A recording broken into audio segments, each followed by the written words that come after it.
বদরের যুদ্ধ শুরু হয়ে গেল। বদরের যুদ্ধ শুরু হয়ে গেল।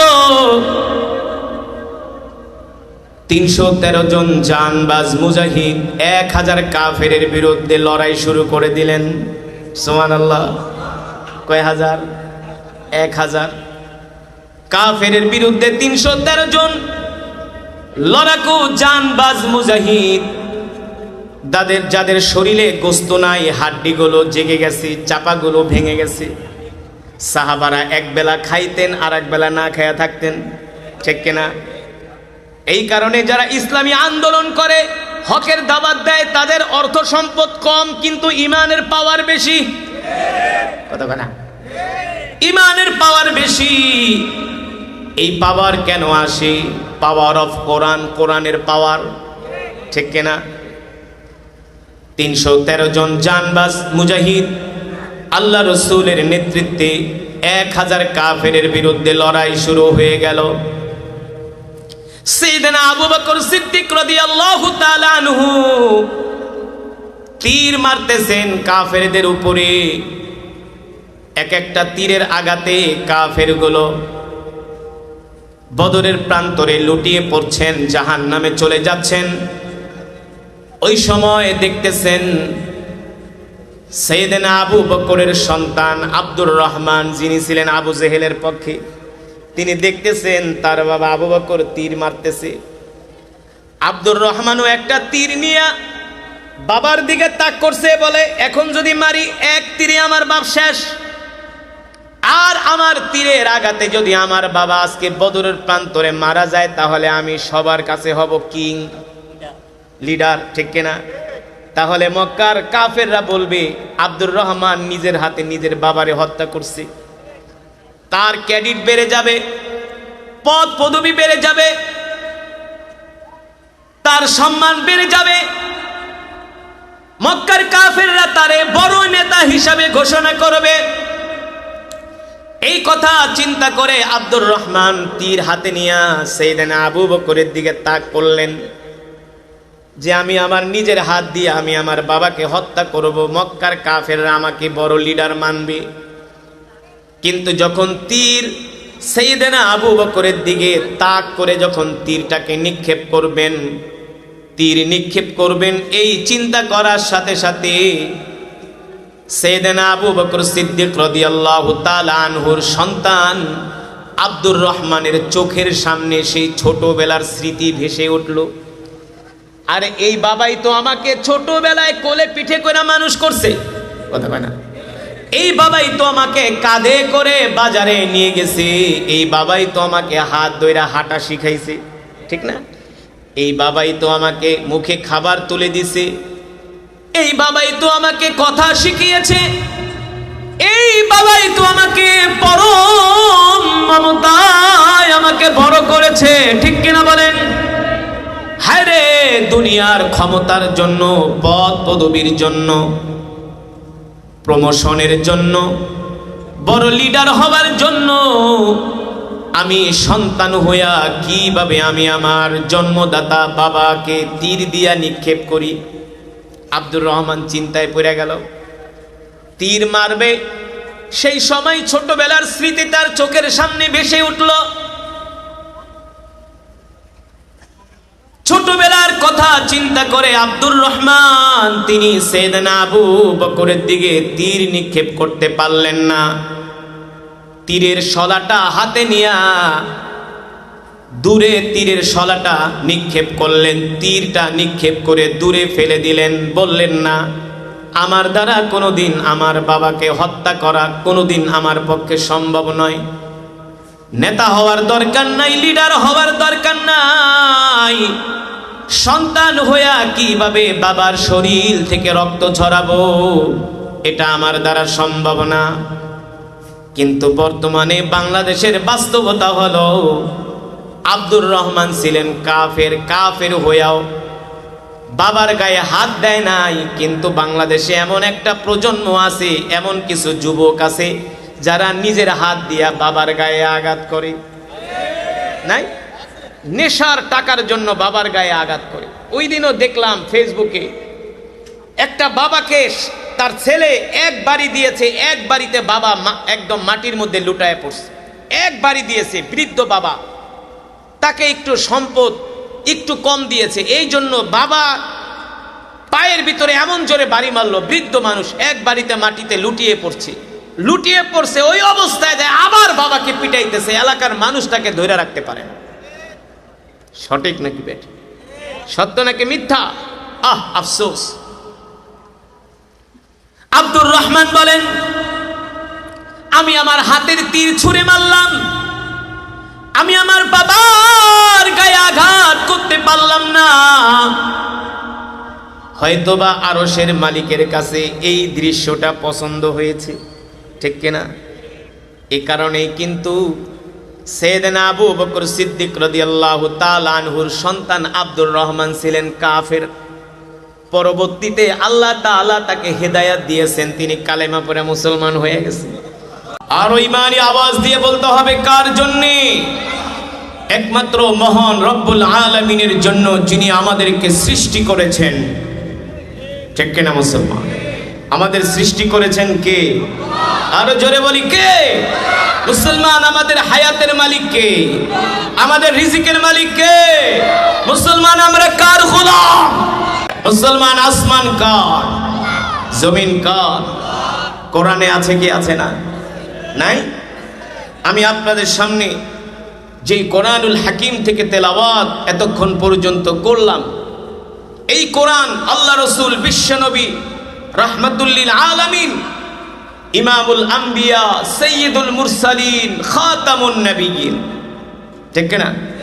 আমার নবীর পরে এই পৃথিবীর জমিনে আর কোন নবী আসবে?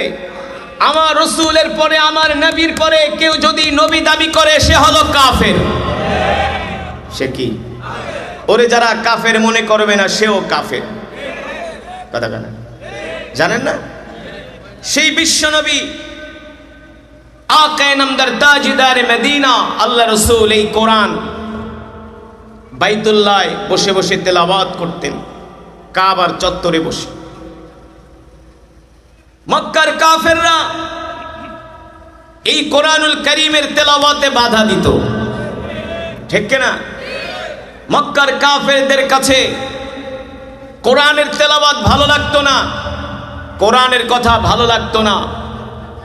এ কারণে তারা ষড়যন্ত্র করলো, আল্লাহর কোরআনের আওয়াজকে বন্ধ করে দিবে। ইউরিদুনা লিইউতফিউ নূরাল্লাহি বিআফওয়াহিহিম ওয়াল্লাহু মুতিম্মু নূরিহি ওয়ালাউ কারিহাল কাফিরুন, ঠিক কিনা বলেন? কাফেররা চেয়েছিল ফুৎকার দিয়ে দিনের বাতিকে নিভিয়ে দিবে, তারা চেয়েছিল আল্লাহর কোরআনকে আল্লাহর জমিন থেকে মিটিয়ে দিবে। আল্লাহ তাআলা কোরআনুল কারীমের মধ্যে ঘোষণা করে দিলেন, নবী আদালাহুল খালক ওয়াল আমর তাবারাকাল্লাহু রাব্বুল আলামিন। নবী হে আমার, আপনি মক্কার কাফেরদের সামনে আবু জেহেল, আবু লাহাব, উতবা, শাইবা, আবু সুফিয়ান, ওলীদ ইবনে মুগীরার সামনে মাথা উঁচু করে, বুক উঁচু করে, কোমর সোজা করে ঘোষণা করে দেন, এ মক্কার কাফেররা শুনে রাখো, আমি আল্লাহর পয়গম্বর মুহাম্মদ সাল্লাল্লাহু আলাইহি সাল্লাম ঘোষণা করছি, আজ থেকে আসমান যার আইন চলবে তা।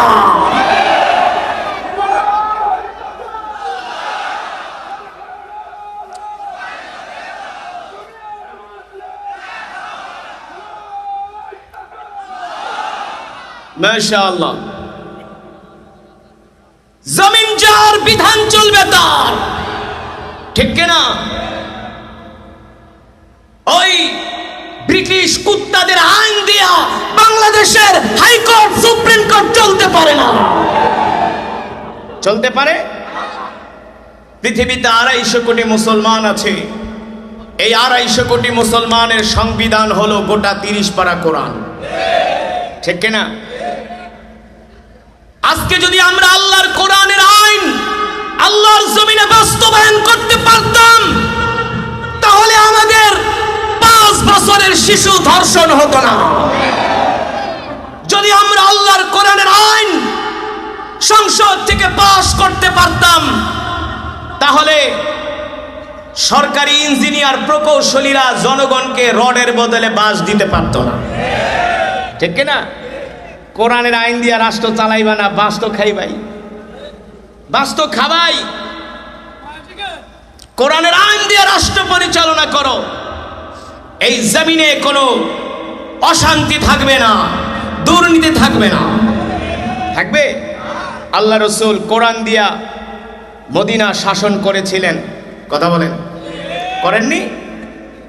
আল্লাহ রসুল তার জামানায় মদিনায় কোনোদিন কেউ বলতে পারবে না, আল্লাহ রসুল যতদিন মদিনার প্রেসিডেন্ট ছিলেন মদিনার কোনো মানুষ রাত্রবেলা না খায়া ঘুমায় নাই। কেউ রাতারাতি আঙ্গুল ফুলে কলা গাছ হয় নাই। সুতরাং আল্লাহ তাআলা কোরআনুল হাকিমে কি বলছেন? ওয়ালাউ আন্না আহলাল কুরা আমানু ওয়াত্তাকাউ লাফাতাহনা আলাইহিম বারাকাতিম মিনাস সামাই ওয়াল আরদ। আল্লাহ রাব্বুল আলামিন কোরআনুল কারীমের মধ্যে বলছেন, নবী হে আমার দুনিয়ার মানুষদেরকে বলে দেন, আমি আল্লাহ আপনার উপর যে কোরআন নাজিল করেছি, যদি দুনিয়ার মানুষগুলো আমার কোরআন দিয়ে তারা রাষ্ট্র পরিচালনা করত, তাদের সুপ্রিম কোর্ট, হাইকোর্ট, জজ কোর্ট, আইন আদালত, অর্থনীতি, সমাজনীতি, রাষ্ট্রনীতি, পররাষ্ট্রনীতি, যদি তারা কোরআন দিয়া পৃথিবীর প্রতিটা ক্ষেত্রে তারা কোরআন দিয়া শাসন করত, কোরআনের আইন মেনে চলত, আমার হুকুম যদি আমার জমিনে বাস্তবায়ন করত, আমি আল্লাহ আসমান থেকে জমিন থেকে আমি আমার বান্দাদের জন্য বরকত বের করে দিতাম। 2017 সালে আমি হজে গিয়েছিলাম। বাইতুল্লাহ শরীফ থেকে যখন বের হলাম, একজন আফগানি আমাকে দেখে ডাক দিলেন, তাআলাও ইয়া শাবাব। আমি গেলাম, আমাকে প্রশ্ন করলো, আনতা কারি ফি বাঙালি, তুমি কি বাংলাদেশের সেই কারি? আমি বলি নাম। বলে তোমার তেলাওয়াত তো আমার মোবাইলে আছে। তিনি আমার তেলাওয়াত বের করে আমাকে দেখালেন। আমি বললাম, তুমি যে তেলাওয়াত শুনছো এই কারি আমি। বলে তোমার তেলাওয়াত আফগানিস্তানের প্রতিটা ঘরে ঘরে প্রতিটা মুসলমান তোমার তেলাওয়াত শোনে। আমি প্রশ্ন করলাম, তুমি কি তালেবান? আনতা মুজাহিদ, তুমি কি মুজাহিদ? বলে নাম। আমি মুজাহিদ, আমার ভাই মুজাহিদ, আমার বাবা মুজাহিদ। তারা আল্লাহর জমিনে আল্লাহর দ্বীন কায়েম করতে যায় শহীদ হয়েছে। তিনি আমাকে তার জামা খুলে দেখালেন, দেখো এই যে আমার শরীরের মধ্যে গুলির দাগ, আমি কয়েকবার আহত হয়েছি। আমি যখন তার এই শরীরের মধ্যে গুলির দাগগুলো দেখলাম, আমার চোখ দিয়ে ঝরঝর করে পানি চলে আসলো। আমি মনে মনে ভাবলাম, ভাইরে তুমি তো হাসরের ময়দানে আল্লাহ রসুল যখন ডাক দিবে, তুমি তো তোমার জামা, তুমি তো তোমার শরীর মোবারকের মধ্যে বুলেটের গুলির দাগ দেখায়া তুমি তো বিনা হিসাবে জান্নাতে যাবে, কিন্তু আমার তো যাওয়ার সুযোগ নাই। আল্লাহ রসুল তো হাসরের ময়দানে উম্মতদেরকে ডাকবে আর বলবে, ইয়া উম্মতি, ইয়া উম্মতি, ও আমার উম্মতেরা তোমরা আসো। জিবরাইল আলাইহিস সালাম বলবে, ইয়া মুহাম্মদ ইরফা রাসাক ইশফা তুশাফা। বুখারীর বর্ণনায় আসছে, জিবরাইল আলাইহিস সালাম এসে বলবেন, ওগো মুহাম্মদ সাল্লাল্লাহু আলাইহি সাল্লাম, আজকে আপনি আপনার উম্মতের জন্য সুপারিশ করেন। যাদের জন্য সুপারিশ করবেন আল্লাহ তাদেরকে জান্নাত দিবে। সুবহানাল্লাহ বলেন। আপনি যাদের জন্য সুপারিশ করবেন আল্লাহ তাআলা তাদেরকে বিনা হিসাবে জান্নাত দিবে। তখন হাসরের ময়দানে লক্ষ লক্ষ কোটি কোটি উম্মত আল্লাহ রাসূলের সামনে যে হাজির হবে। আল্লাহর নবী ডাক দিয়া বলবে, উম্মত তোমরা নিজেকে আমার উম্মত দাবি করছো, এ তোমরা যদি আমার উম্মত হতে তাহলে আল্লাহর জমিনে